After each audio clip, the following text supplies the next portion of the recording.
Yes, this is a good one. What do we mean by the trap of recounting events as opposed to healing the trend? This is really deep. Watch. Let's suppose that a person comes into therapy and they tell you, well, my room is not cleaned in my house. The living room is not clean. The kitchen is not clean. The garage is not clean. The yard is not clean. You see? And we keep on talking about that. How come your room is not clean? How come your kitchen is not clean? What happened to your backyard? What happened to the front yard? What happened to the garage? That kind of conversation. Do they really have several issues there to address, or there is a trend here? The trend is that they have not been cleaning, you see? So we can talk all about the different items that are out of order in the bedroom, in the kitchen, in the living room. We can discuss each one of the items, of the situations, the dust on the floor and this and that. But in reality, there's a broader issue here, which is a tendency or a period of their lives during which they're not cleaning. So you can clearly see how it becomes easy in therapy to waste the opportunity to heal by engaging in too much discussion about different events as opposed to isolate from a few events what the trend is. I'll give you another example. Let's suppose a person comes in and tells you, well, my car was repossessed. I lost my job.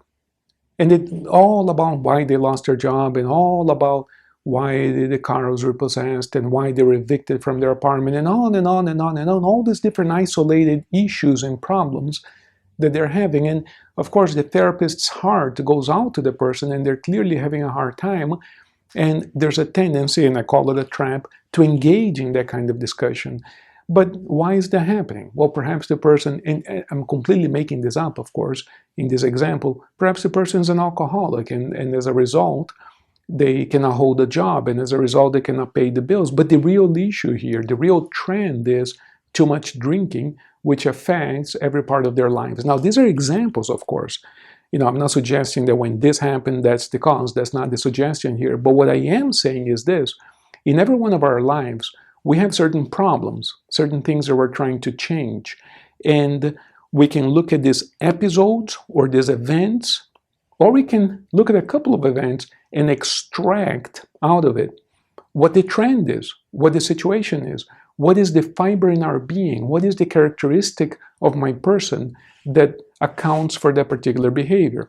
So this is important because if we discuss all of the particulars of one event or 1,000 events, we're dealing with the objective mind, logic only, and I tell you all the details about what happened. Although that may be very interesting, we're not going to get very far with that in terms of healing. Whereas the moment that a person is capable of stepping up a little bit from the logic and extracting out of those particular events and episodes, they're able to extract the trend or the personal characteristic, laziness, dishonesty, drug addiction. You see, that's the real issue here. When a person is able to make the breakthrough, they've just stepped out of the logical mind into what we call the subjective mind, and they're one step away from the hypnotic state.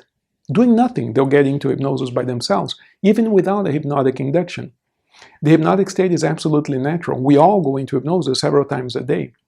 So the person made a huge breakthrough when they can extract out of many events or episodes, they can extract a characteristic.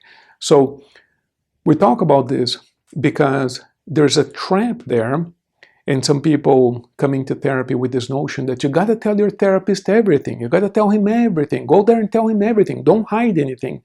So the question is, what's everything? Let me tell you all of the events that happened. The truth is, it's not necessary. Let's talk about a couple of events that illustrate the trend, and then let's heal the trend. If a person can do that, if they can do that jump, if they can do that, the leap or the breakthrough, if they can extract the trend, the personal characteristic that accounts for all of those events that we were previously talking about, if they can do that, they're well on their way to healing, and the healing is quick. Healing is quick. So that answers another question, how long does it take? Well, there's no timetable because it depends on the person. The journey is the person, the subject, the client. It's not the therapist's journey. So it's like me saying, it's like me asking, how long does it take to put on 20 pounds of muscle at the gym? The trainer or the coach at the gym will say, well, it depends on you. What do you eat? How often do you work out? How do you work out? It depends on many factors. But it isn't something that depends on the gym, presumably if the gym has all the necessary equipment. Same thing in therapy. Presumably if you're working with a competent therapist, all the tools are there, but the journey is your own. So don't fall into the trap of counting different events over and over, because there is a trend there. Extract the trend and move forward into healing the trend. You're going to get so much more out of your therapeutic process. Great question.